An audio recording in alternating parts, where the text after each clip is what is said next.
All வணக்கம். எல்லாரும் எப்படி இருக்கீங்க? நல்லா இருக்கீங்கன்னு நினைக்கிறேன். Welcome back to our channel.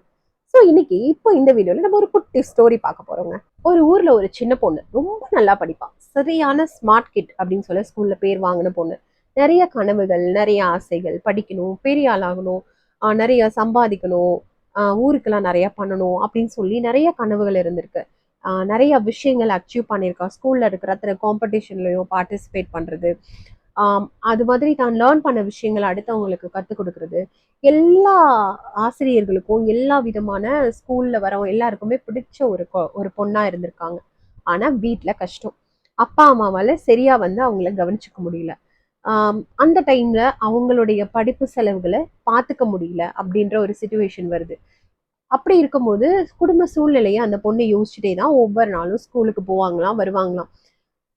ஸ்கூலா வீடா அப்படின்னு பார்க்கும்போது அவங்களுக்கு வீட்டை பத்தின ஞாபகங்கள் அடிக்கடி இருந்துட்டே இருந்திருக்கு. நம்ம வீட்ல இவ்வளோ கஷ்டம் இருக்கே, நம்ம இவ்வளோ கஷ்டப்பட்டு படிச்சுட்டு இருக்கோமே, அதனால இன்னும் நல்லா படிக்கணும் அப்படின்லாம் நிறைய டைம் அவங்களுக்கு தோணி, நம்ம நிறைய பண்ணணும், நம்ம ஒரு பெரிய இடத்துக்கு வரணும், நம்ம படிச்சு இந்த குடும்பத்தை ஒரு நல்ல நிலைக்கு கொண்டு போகணும் அப்படின்னு நினைச்சு படிச்சுட்டு இருந்த ஒரு பொண்ணு ஒரு சுச்சுவேஷன் வருதுங்க.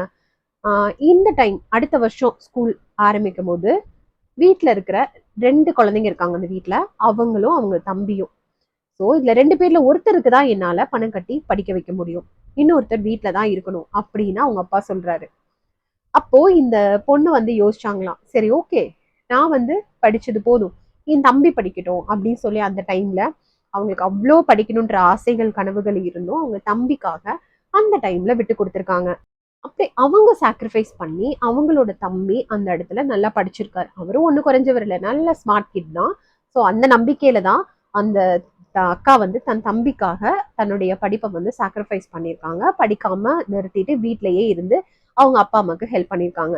அவங்க தம்பி நல்லா படிச்சு ஒரு பெரிய ஆளா வந்திருக்காரு. இந்த நம்மளுக்கு எல்லாருக்கும் பெரிய ஆட்கள் பத்தி தெரியும்ல, அந்த மாதிரி ஒரு பேரும் புகழும் அடைஞ்ச ஒரு பெரிய ஆளா வந்திருக்காரு. இப்ப அவங்க பெரிய ஸ்கூல் எல்லாம் நடத்துறாங்க. நான் யாரை பத்தி பேசுறேன்னா ஷிவ்னாடார். நிறைய பேர் இவங்களை பத்தி தெரிஞ்சிருக்கும், ஷிவ்னாடார் ஸ்கூல்ஸ் எல்லாம் தெரிஞ்சிருக்கும். இவரை பத்தி தான் பேசிட்டு இருக்கேன். இவரு சின்ன வயசுல படிச்சதுக்கு காரணம் அவங்களோட அக்காவுடைய சாக்ரிஃபைஸ்.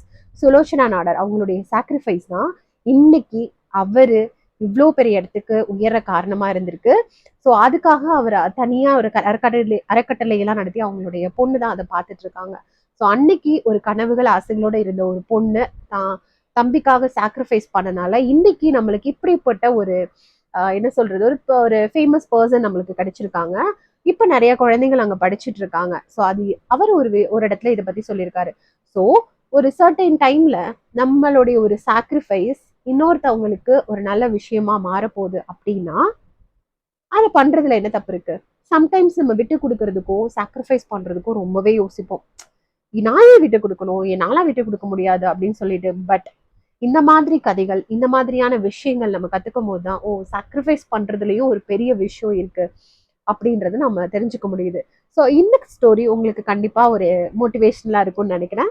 அடுத்த ஸ்டோரியில மீட் பண்ணலாம். பிடிச்சிருந்ததுன்னா லைக் பண்ணி, ஷேர் பண்ணி, கமெண்ட் பண்ணுங்க. மறக்காம சப்ஸ்கிரைப் பண்ணுங்க. டாடா.